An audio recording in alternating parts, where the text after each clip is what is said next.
So we have said that saliva that contains of salivary enzymes, दो salivary enzymes की बात की थी, amylase और lysozyme.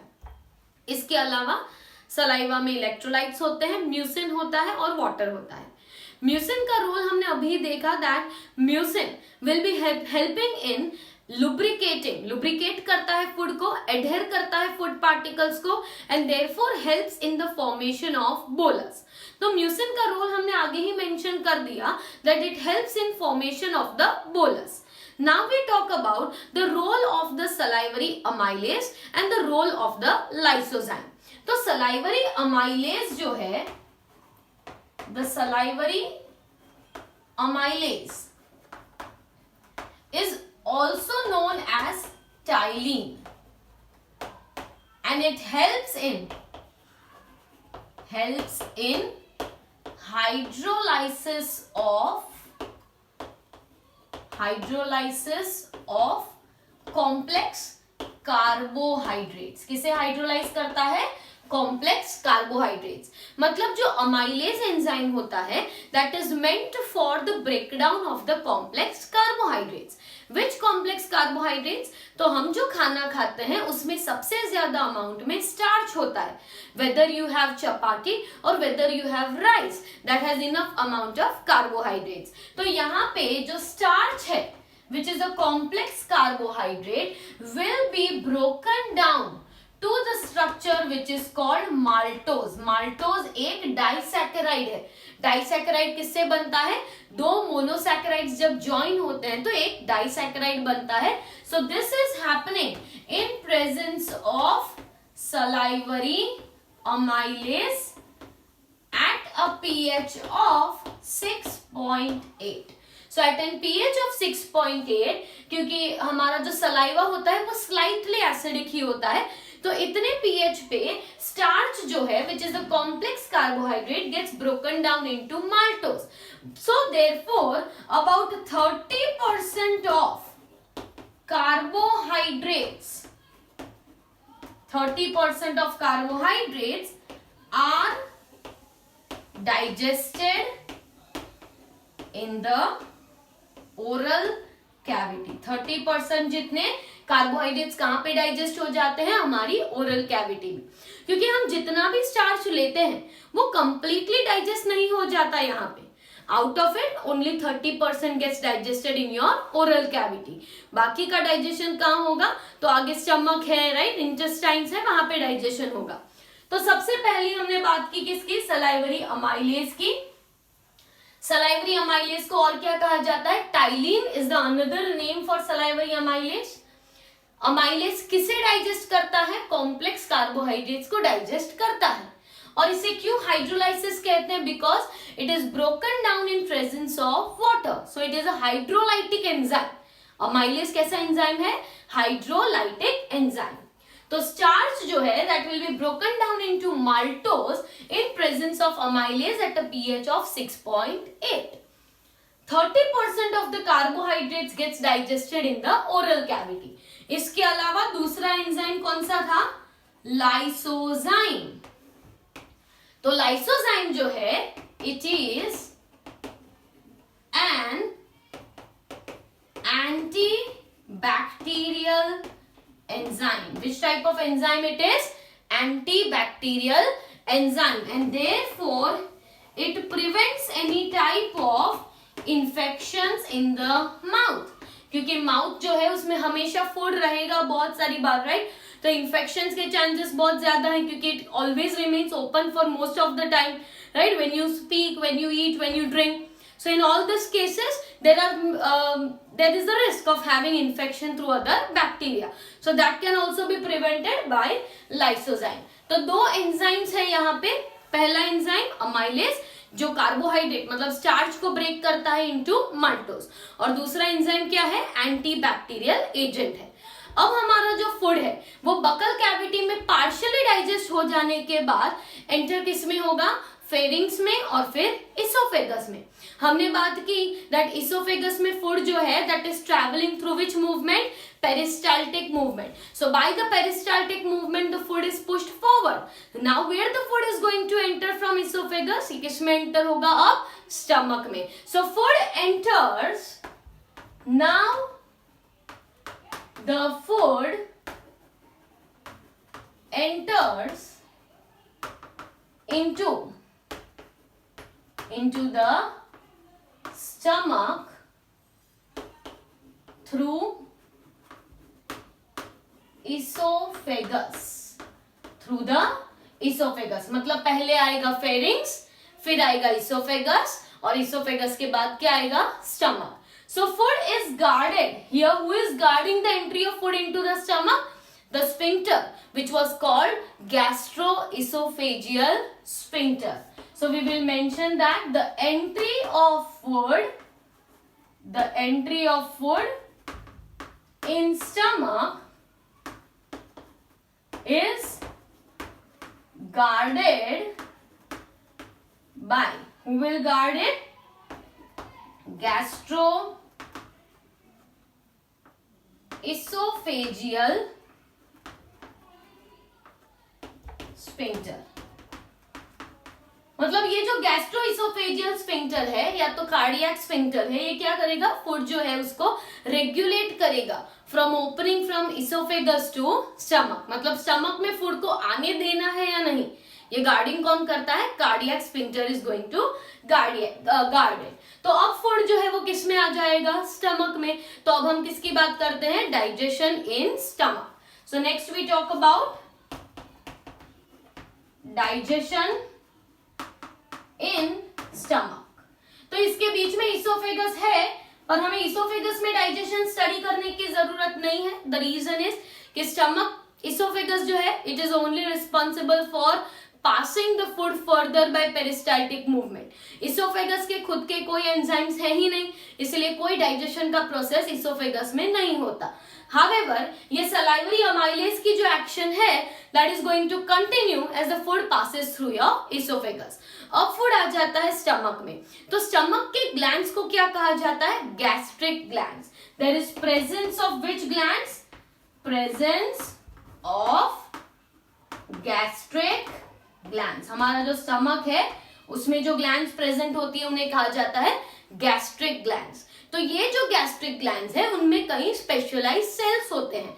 तो सबसे पहला सेल जो गैस्ट्रिक ग्लैंड में प्रेजेंट होता है that is known as the mucous cells, और you can say mucous neck cells और गॉबलेट सेल्स.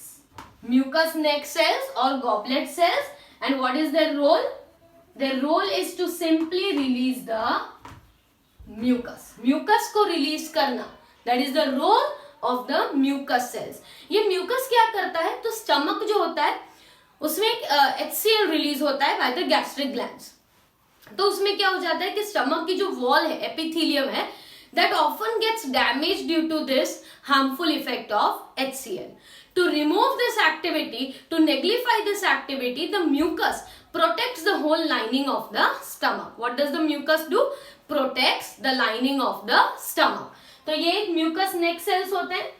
दूसरे जो सेल्स हैं उन्हें कहा जाता है peptic cells, and the another word is chief cells. तो पेप्टिक सेल्स या तो chief cells, they are for release of pro enzyme. Pro enzyme मतलब इनएक्टिव एंजाइम. ठीक है, क्योंकि स्टमक में जो एंजाइम्स रिलीज होते हैं वो इनिशियली इनएक्टिव होते हैं and then after they are converted to active enzymes. तो release of the proenzyme, and which proenzyme? There are two proenzymes, that is pepsinogen and the second one is prorennin. दो enzymes यहाँ पे release होते हैं, pepsinogen and prorennin. And the third type of cells present in the gastric glands are the parietal cells,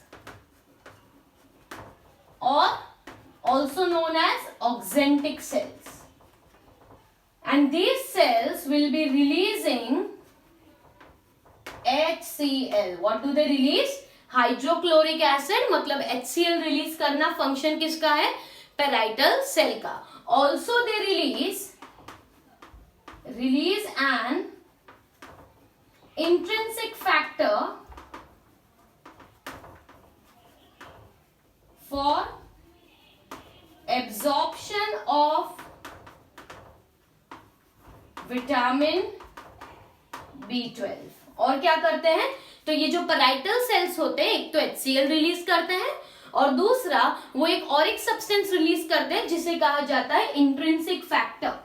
ये intrinsic factor एक ऐसा chemical substance है जो विटामिन B12 को पर्टिकुलरली अब्सॉर्ब करता है इन अवर स्टमक। तो स्टमक में होते हैं गैस्ट्रिक ग्लैंड्स, मैं वापस मेंशन करती हूँ what is present in stomach. Stomach में गैस्ट्रिक ग्लैंड्स होते हैं, याद करिए गैस्ट्रिक ग्लैंड्स कौन से लेयर में प्रेजेंट होंगे, सेरोसा, मस्कुलरिस, सब म्यूकोजा या mucosa. Yes you are right, किस में प्रेजेंट होते हैं, म्यूकोजा लेयर में प्रेजेंट होते हैं। The mucosa layer will be giving rise to all the gastric glands.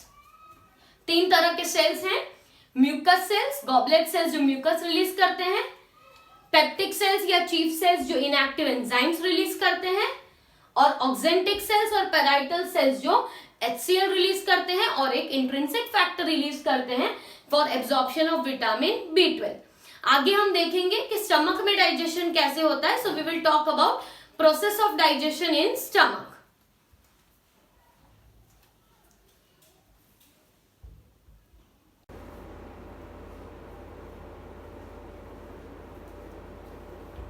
Dear students, so now we talk about our next topic, that is the process of digestion. Before this, we have already studied about the different parts of the alimentary canal. हमारा जो alimentary canal है वो बहुत सारे organ से बना हुआ है, जिसमें हमने बात की थी about stomach, right? We had discussed about the intestine. We have also basically discussed about their function. So now we are going to understand about the process of digestion. तो हम डाइजेशन के पूरे प्रोसेस के बारे में study कर रहे हैं, that in which places what digestion takes place, where are proteins digested, where are carbohydrates digested and where are lipids digested, that is going to be now discussed in this topic. So process of digestion is both mechanical process as well as a chemical process. Digestion जो होता है वो mechanical process भी कहलाता है और chemical process भी कहलाता है। Why it is known to be mechanical process? Mechanical उसे इसलिए कहा जाता है क्योंकि जो माउथ है उसके अंदर जो टीथ प्रेजेंट है, दैट इज बकल कैविटी में जो टीथ हैं, they are responsible for breaking the food particles into smaller parts. जो लार्ज साइज फूड पार्टिकल्स होते हैं वो ब्रेक होते हैं इनटू स्मॉलर पार्ट्स, इसीलिए उसे क्या कहा गया है, मैकेनिकल। मोर ओवर हमारा स्टमक जो होता है उसकी जो चर्निंग मूवमेंट होती है, जो मिक्सिंग मूवमेंट होती है, जो फूड को गैस्ट्रिक जूसेस से मिक्स करता है, इसीलिए उसे भी क्या कहा जाता है, मैकेनिकल प्रोसेस। केमिकल प्रोसेस इसीलिए कहा जाता है क्योंकि यहाँ पे कई सारे एंजाइम्स रिलीज होने वाले हैं और ये सारे एंजाइम्स कोई ना कोई सब्सटेंस को डाइजेस्ट करते हैं, इसीलिए it is also referred to be a chemical process. So process of digestion, it is both mechanical and chemical process। Digestion जो है वो मैकेनिकल प्रोसेस भी है और केमिकल प्रोसेस भी है। तो डाइजेशन जो है वो स्टार्ट कहाँ से हो जाता है, it begins from our buccal cavity, right? We take the food by our hands into our mouth. Now once you place into the mouth, the action of digestive system begins from, or the action of the digestive juices begins itself from the oral cavity, or you can say from the buccal cavity. So first we talk about the first that the food is being taken into the buccal cavity. So what is going to happen in the buccal cavity? So in the buccal cavity,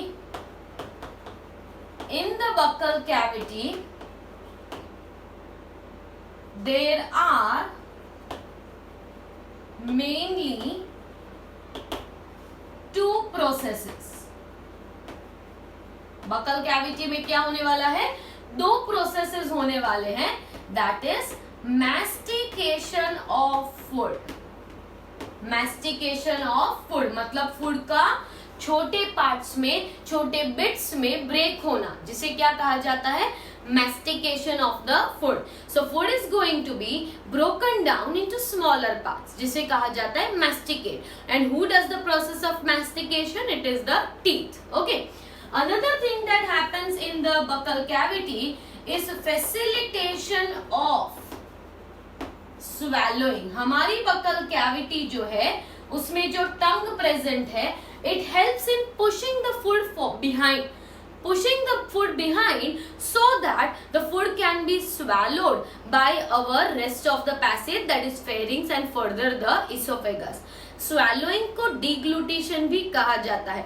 तो पहले होगा mastication of the food and then after pushing the food behind so that it can be taken into the whole digestive passage, that is pharynx and the esophagus. So it facilitates the swallowing process and mastication of the food. And who helps in these process?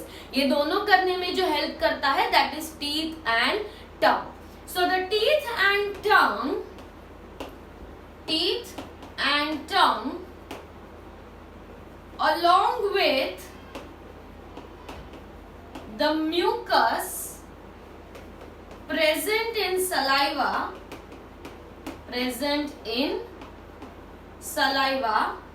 helps in mixing of the food. क्या help करता है?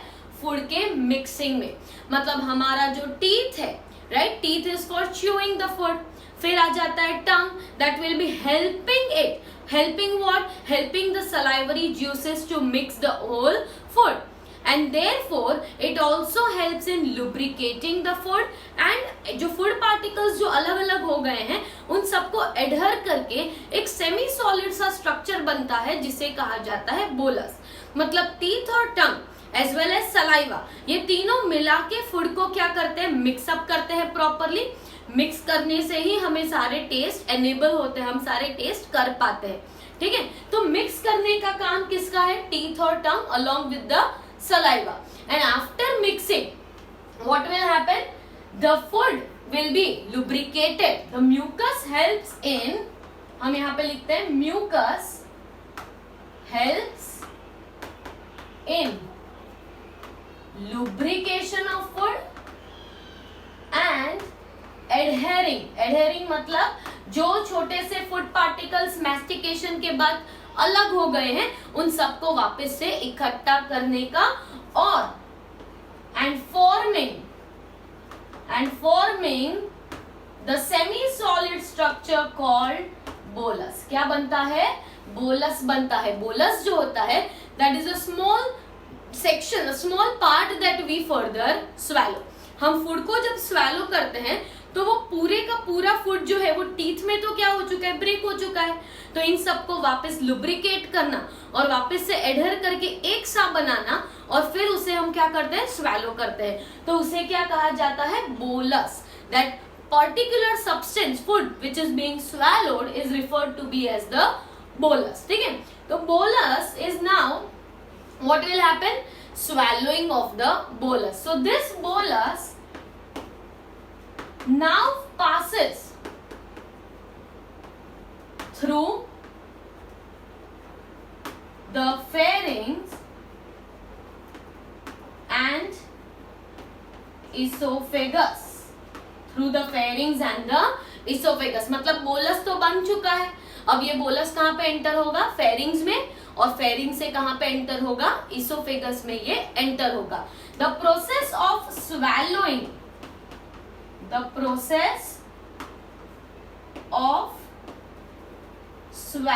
of food is also known as, food को swallow करना, या another word what it is said? deglutition. What is the term used for it? deglutition. देखिए क्या हुआ है?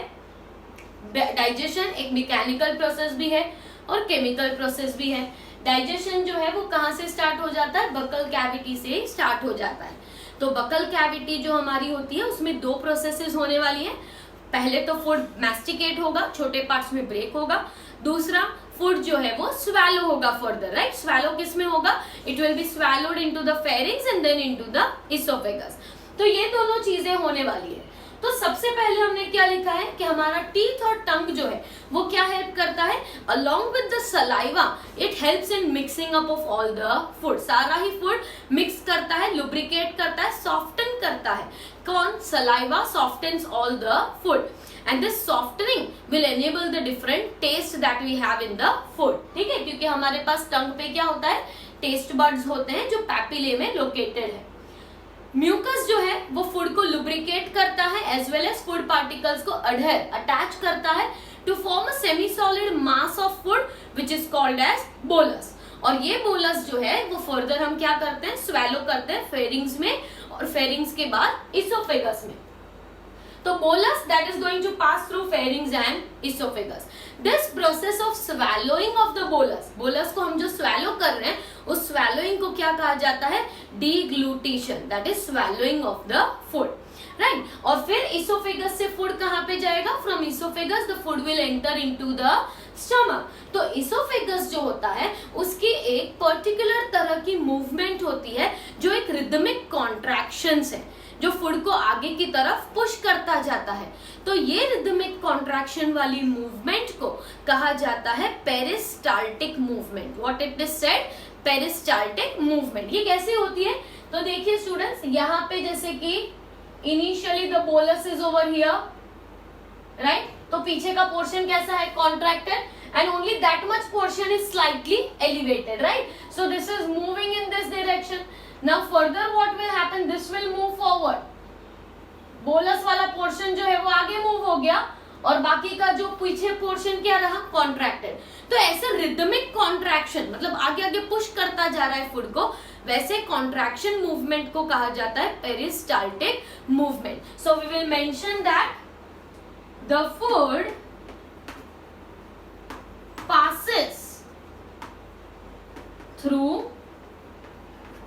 the esophagus, फूड जो है वो esophagus से पास होगा by rhythmic contractions, by rhythmic contractions which is known as peristalsis, right? peristaltic movement मतलब the rhythmic contractions which will be pushing the food forward in the esophagus. ऐसे ही peristaltic movement body में दूसरी जगह पे भी होती है, जैसे कि urine passing in the ureter is also peristaltic movement, but यहाँ पे हम सिर्फ डाइजेस्टिव सिस्टम की बात करें। So food passing through the esophagus will be having rhythmic contractions of the esophagus muscles and that is called peristaltic movement. So after the peristaltic movement, which valve will open? The gastroesophageal valve will open and the food will enter into the stomach. क्योंकि esophagus में अगर food है तो esophagus के पास तो कोई भी तरह के एंजाइम्स है नहीं, इसलिए esophagus कोई भी तरह का डाइजेशन का प्रोसेस करता नहीं है, सिर्फ वो क्या करता है, फूड को आगे पास ऑन करता है। तो डाइजेशन कहाँ पे होने वाला है, part of digestion takes place in mouth and then after the digestion occurs in stomach. There is no digestion taking place in the esophagus. So first we talk about the digestion in mouth. तो buckle cavity में digestion की पहले हम बात करते हैं. The digestion in buccal cavity, ठीक है. तो बकल कैविटी में क्या डाइजेस्ट होने वाला है और बकल कैविटी में प्रेजेंट क्या होता है. तो बकल कैविटी में प्रेजेंट होता है हमारा saliva. So buccal cavity has the presence of saliva. Now what does this saliva contain? The saliva mainly contains about 99.9% of water. Maximum amount क्या होता है saliva में? Water होता है. इसके अलावा water के साथ mucus mix हो जाता है and that is known as mucin. Water plus mucus that is known as mucin. तो सेकेंड कंपोनेंट जो होता है उसे हम कहते हैं म्यूसिन पार्ट, ठीक है. दूसरा कंपोनेंट क्या होता है कि it has electrolytes like chlorine, K+, Na+ and bicarbonates, right. Chlorine, potassium, sodium और बाइकार्बोनेट्स जैसे इलेक्ट्रोलाइट्स भी प्रेजेंट होते हैं। ये इलेक्ट्रोलाइट्स क्या करते हैं, एंजाइम्स को एक्टिवेट करते हैं। जैसे कि सलाइवा में जो एंजाइम होता है सलाइवरी अमाइलेज, उसे एक्टिवेट करने के लिए सबसे इंपॉर्टेंट कंपोनेंट है chlorine that activates the salivary amylase, and there are two such enzymes present. These enzymes are, the first enzyme is called salivary amylase, पहला एंजाइम है salivary amylase और दूसरा एंजाइम है लाइसोजाइम। तो दो एंजाइम्स होते हैं इन अवर सलाइवरी जूस। तो हमारे पास जो सलाइवा है जो बकल कैविटी में रिलीज हुआ है, that also helps in lubricating the food, that also helps in mixing of the food, but the main important thing is it has water, it has mucin, it has electrolytes and it has enzymes. Now we will study the role of each of them. ठीक है, हम हर एक के role के बारे में बात करते हैं, म्यूसिन और मेनली एंजाइम्स के रोल की बात करते हैं आगे।